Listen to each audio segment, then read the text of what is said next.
Welcome to Democratic Television, a program of the Santa Clara County Democratic Party that brings insights, perspectives, and attitudes of our always thoughtful Democratic guests. Today we're joined by Anna Schlotz, the president of NextGen, a great organization. We're going to learn all about it. Anna, thanks for being on Democratic Television. Thank you for having me. So we're going to learn about this great organization full of enthusiastic young people that are going to change the world, make it a much better place. But before we do that, let's get to know you a little bit. So, Anna, where are you from? Where'd you grow up? I'm from Fresno, California. It's in the Central Valley. And I grew up in a union household, a really progressive household that inspired me to take on a lot of social justice issues when I was younger. And I moved up to the Bay Area to go to UC Berkeley for college, where I got really involved in social justice movements like anti-war organizing, pro-choice, democratic organizing, and other worker justice issues. So I always like to find out what might have been the inspiration for someone at a young age to do the cool stuff they're doing now. Growing up in a progressive household gives me some clues. That's right. Well, I think I feel really privileged to have grown up in the household that I did. I come from a middle-class background and didn't have to, because of my dad's union organizing job, I didn't have to worry about things like healthcare or education as much. And in contrast, Fresno as a city is extremely impoverished. It has some very segregated areas, and in a lot of ways it's very conservative and backwards. And seeing those kinds of inequalities and those disparities really changed the way that I looked at the world and how it was operating. And so I was really inspired getting to college, starting to learn about social change movements like the civil rights movement and the suffrage movement, to see how individuals coming together who cared about a cause could make a difference, and especially how young people could make a difference. So were you working on any of that stuff, sort of a precursor to UC Berkeley in Fresno? A little bit, yes. I was part of my high school's Peace Club and our Model United Nations and mock trial clubs as well, where we got a taste of what it's like to be a part of international politics as well as national government. Wow. Sounds good. What union was your dad in? My dad was an organizer for SEIU, the Service Employees International Union, and right now he works for the California Teachers Association. Wow. So he really drilled into us from a very young age how important it is to honor and respect our teachers, and how much treating employees with dignity and respect and letting people earn a fair wage, what kind of impact that can have on the larger community by improving their lives and improving the kinds of services they can provide. Pretty cool. Yeah. And so what was your major at UC Berkeley? I majored in peace and conflict studies with an emphasis on conflict resolution and the Middle East. Wow. It was, I think, an important thing to study at the time, because I grew up and I'm part of the generation that was profoundly influenced by 9/11. Our entire generation has been shaped by the domestic and foreign policies that came out of 9/11, including both wars and all of the different changes to our civil liberties coming out of 9/11. So I really wanted to understand the different dynamics that went into how we responded, as well as understand the culture and the history of the Middle East, where the United States began intervening. Yes. Wow, that's quite a bit in a relatively short amount of time. So what happened after UC Berkeley? You graduated and moved on, and Right. After UC Berkeley, and while I was a student as well, I worked with a national nonprofit called the Fund for the Public Interest Research, which runs grassroots campaigns for nonprofits like Environment California, CalPIRG, and the Human Rights Campaigns, building grassroots support and raising money from grassroots supporters for local and national campaigns on gay rights, capping global warming pollution, renewable energy, government accountability, and consumer protections. And that was another experience that really showed me when you're on the ground and when you're talking to people one-on-one, if you can show someone that they can make a difference and give them an opportunity to get involved, then that's really how you build a movement of people who can change policy and change the power dynamics of a system. So you try to change a system one person at a time, bringing someone in, getting their spark going, and having them say, I can do it. That's absolutely right, yes. So tell me a little bit more about what you've been doing since you graduated and some of the work you've done to move forward all those important points. Well, after I worked with the fund and worked to direct canvass offices, I worked for a couple of different Democratic candidates running for statewide office. And for the past 2 years, I've been working in the labor movement as an organizer. And the labor movement is where I've become most excited and been able to take these ideas the farthest through this new group, Next Gen Bay Area. Next Gen is a group of young union members, workers, and students organizing for social justice.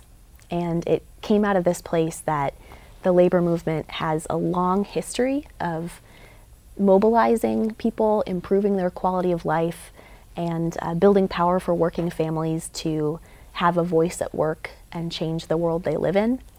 But unfortunately, the involvement of young people in the labor movement has been diminishing steadily over the past 20, 30 years. And to revive the labor movement and to continue building power for working families, we really need to get more young people involved. So that's where Next Gen came in. We've been able to put on a lot of great events and take part in a lot of different campaigns. Well, that sounds like exciting stuff, and we'll talk about that. But is Next Gen a local phenomena? Is there a national movement? What was the impetus for this? Where did the idea of organizing young people specifically in this day and age come from? We are a local group. We're focused here in the South Bay, but we are part of a national. There are other groups like us across the country working to engage young unorganized workers as well as young union members. And I think it comes from a place of understanding that young people have always been really critical in social change movements because of our enthusiasm and energy and dedication. So you have a network. You have folks that you talk with in maybe Los Angeles or New York or Chicago. Or... Yeah, right now there are about 20 different young worker groups around the country. They've been really moved forward with the leadership of the AFL-CIO and support from the labor movement. So there are groups in Washington, D.C., and Baltimore, and Atlanta, Los Angeles, Oregon, Colorado, Florida, and all over the country. And so you're the president of the South Bay chapter. Yes, that's right. So you've talked a little bit about who you are and what you've done. Who are some of the other local leaders of the Next Gen South Bay? Well, we have a really amazing and diverse group of people. So some of our other officers are already leaders in their unions. Our executive vice president, Eric Lindbergh, is the vice president of his local, the Communication Workers of America, Local 9423. And he's been in a union since he graduated high school, really is committed to and understands the labor movement and wanted to get involved because of that passion for workers. But a number of our other officers, our treasurer, Aru Hill, and our secretary, Catherine Thompson, are actually not in unions. They're one of the 95% of people under the age of 35 who aren't unionized, but have a passion about worker justice and about social justice and saw the labor movement as a way to get involved. So Aru is a chemist, a senior chemist at a small firm here in the Silicon Valley, and works a lot on medical research, but just like other young people, has felt the impacts of the economy and has experienced the same kinds of social problems that are really rampant in our country and wanted to make a change. So 95% of young people aren't involved in the labor movement. Most are not involved. So you try to tap into people, progressive folks that are looking for a venue to express themselves and bring about the change that you've talked about? Yes. 95% of people under the age of 25 are not unionized. I think it's like maybe 94% of people under the age of 35 are not unionized. And that means that there's a huge segment of people who are moving forward in their lives and will go into careers and become active in their communities without being politically involved and without understanding what the labor movement has done and can do for worker rights. So it's our goal to reach out to young people and let them know about the labor movement, its history, its relevance today, as well as how it can be a part of larger social justice issues, and also inform the labor movement about the changing needs of young people. We've been hit really hard by the recession, and the neoliberal policies of Reagan have been mapped out on our lives for the past 30 years. So we have a lot of needs and a lot of opinions that we think can help improve and continue reviving the labor movement.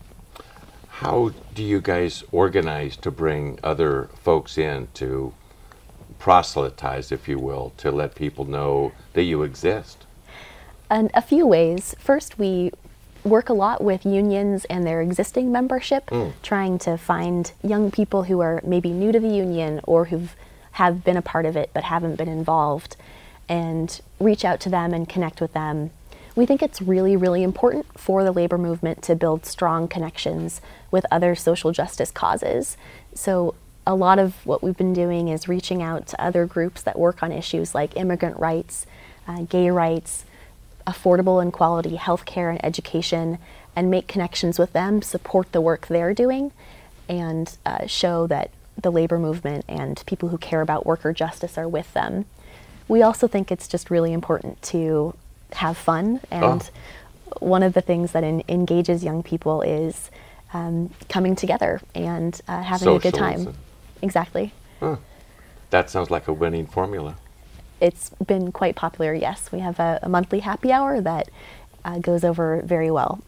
Cool. We're going to take a break. When we come back, lots more to talk about. Thanks. Be right back. Hi, I'm California State Senator Joe Simitian. We're fortunate to live in exciting but challenging times. It's a new day for America and for the state of California, and you and I can both play a role through our Democratic Party. Democratic Party is a great way to make sure that the views and values we hold dear are expressed in the decision-making at the national, state, and local level. It's also a great opportunity to spend some time with like-minded folks who are committed to making our community, our state, and our nation a better place. So find the Democratic Party opportunity in your neighborhood, your community. Call 408-445-9500. You can make a difference, you can have a good time doing it, and you can have the satisfaction of knowing that you played a role in this next chapter in American history. Okay.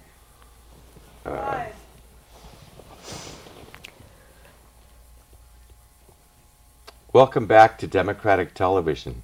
Anna, when we took our break, you were describing some of the activities that you guys have been involved in and talked a little bit about why what you're doing is important. Let's continue that. So far this year, we've had the disruption in Wisconsin with the governor trying to shut down the public sector and crush the unions there. That seems to be a ready-made issue for NextGen to respond to. What did you guys do? Well, NextGen was a part of a campaign that happened here locally to protect the collective bargaining rights of workers in the city of San Jose. And I think we recognize that an attack on workers and working families in one part of the country is an attack on workers everywhere. And we saw that actually be carried out here in San Jose. So we wanted to reach out to young people and explain the issue that's a little bit different. It's not something that young people know a lot about, collective bargaining, right, but reach out to them in a unique way. So what we did was actually orchestrate a zombie flash mob where we dressed up like zombies, we marched through downtown San Jose and put together a huge rotating sign with lots of moving people and large puppets, sort of a big theatrical display to reach young people and show them that collective bargaining, having a voice at work, is so important that if that right is threatened or limited, there's really no future for young people. We would be the working dead. So we were able to get a lot of media attention. I think that helped us get the message out. And those are the kinds of things that we try to do to reach young people and connect with them in a way that only we can speak to each other. And like I said before, make it a fun and interesting experience. Well, I remember seeing clips about that on television, and it seemed to me that while you guys were having a good time playing the roles of impacted people, you were communicating well, and you were very television-genic, a word I just made up.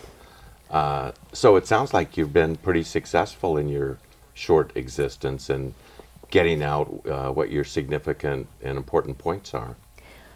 We have been trying to. Next Gen has been around since January, and we're an entirely grassroots organization. You know, the officers that I mentioned, our organizing committee is just a group of young, dedicated people, and we're constantly trying to build and bring in more young people who care about issues like gay rights, good jobs, immigrant rights, equality, education, healthcare. And I think another key thing that we try to focus on is training. We're going to be literally the leaders of the next generation. Many of us are currently leaders in our communities and our schools and our workplaces.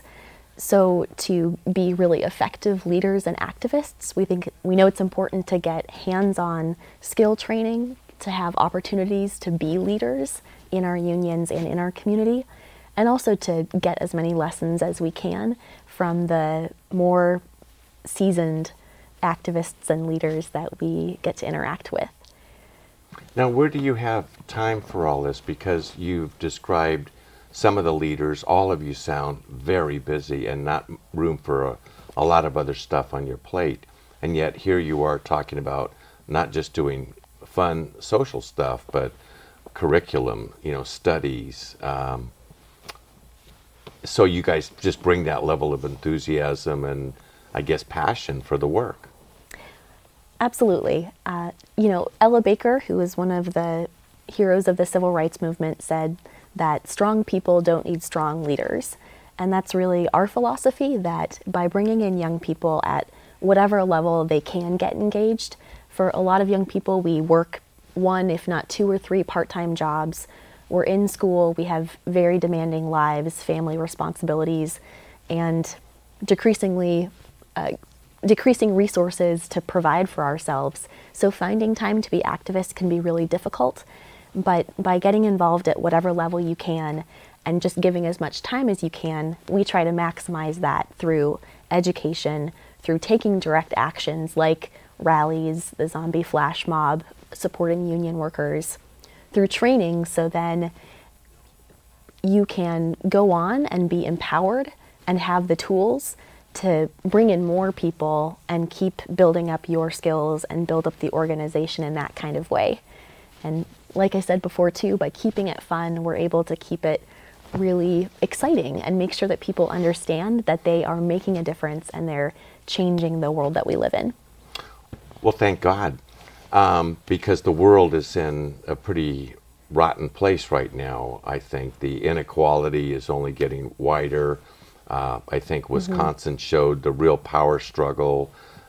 We can't forget the fact that one of the Koch brothers apparently called in to the governor to talk about what their next steps were in terms of crushing the public dissent that was taking place. What are we going to be able to do in the 2012 election cycle? What do you see Next Gen doing?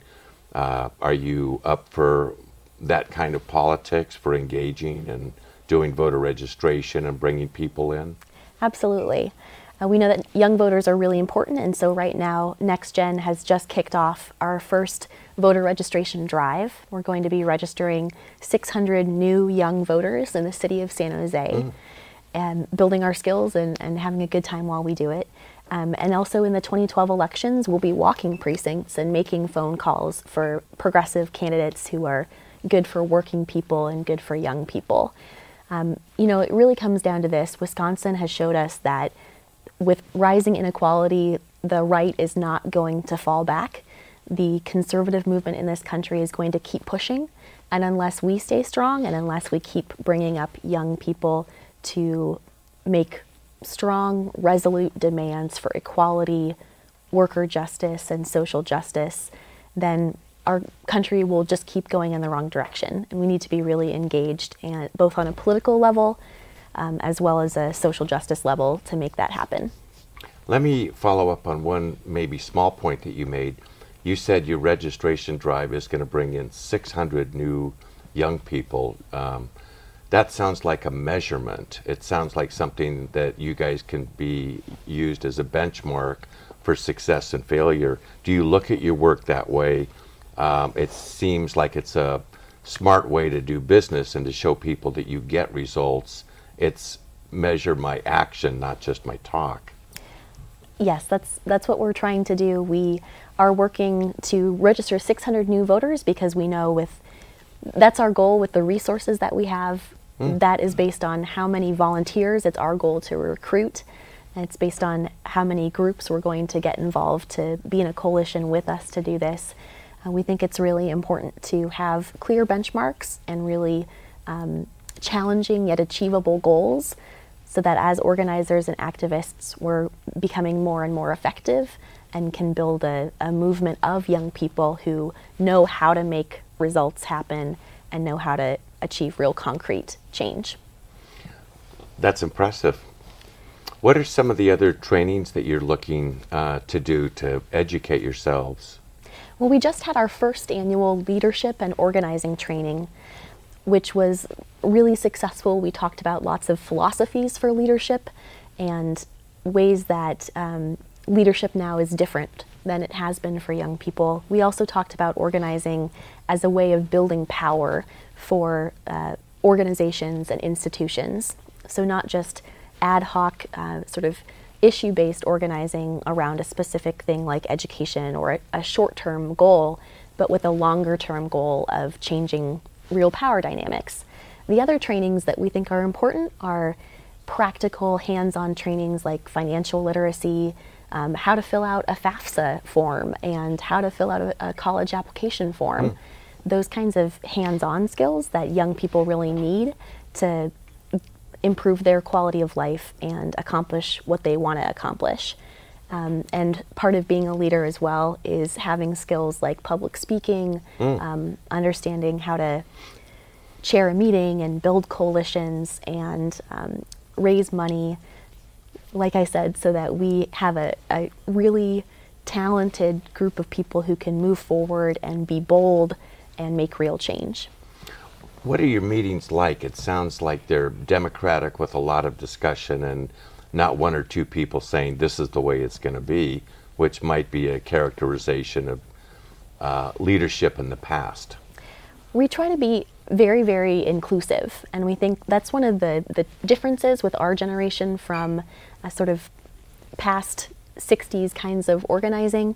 We try to be non-hierarchical, so we have elected leadership and we have an organizing committee that makes decisions and is open to anyone and everyone who wants to be involved in the decision-making process and planning and logistics. So our meetings are very lively. Of course, there's pizza, and by hearing everyone and making sure to get lots of different viewpoints, I think that's how we're going to build a really robust and diverse movement that's not just old white men who are making the decisions for our country, but really are the young people who look like our generation, who are diverse, people of color from the LGBT community, young people with disabilities, immigrants who speak all different languages and have a multiplicity of opinions and identities. So we have a really diverse and robust movement. Well, I feel very optimistic. I'm happy to hear this. People will want to know, how can I get involved? So do you have a phone number, a website, email? What kind of stuff do you have out there? The best way for people to learn more about NextGen is to visit our website, which is www.nextgenbay.org. generationbayarea.com. And if you are one of those young folks who wants to get educated, get trained, mobilize, and connect with other young people, we really encourage you to visit the website. It has a calendar with all of our upcoming events and also information about our monthly happy hour and our monthly meeting. You can also email us at nextgenerationbayarea@gmail.com. Someone will get in touch with you and figure out the best way for you to get involved. Now, do you communicate with your members through a newsletter or other communications like that? We have a bi-monthly newsletter that goes out, and we also send out urgent action alerts whenever there are protests or rallies or meetings or trainings coming up that folks should come to. So there's lots of opportunities as long as people make that first step. Absolutely. Now, do you guys have a dues structure or something like that? That's something that we're working on right now. We are going to ask folks to really put their money where their mouth is and contribute a small amount to NextGen, like $10 for the year. But we really want people to get involved at whatever level they can. The most important thing is that you look at the website, take that step, and check it out. Great. Well, maybe some of us can help in that regard. Anyway, thank you very much for being on Democratic Television. This is a great show. Thank you so much for having me. Thanks for watching Democratic Television. Give us a call at 408-445-9500 or visit our website, www.sccdp.org, and help make a difference.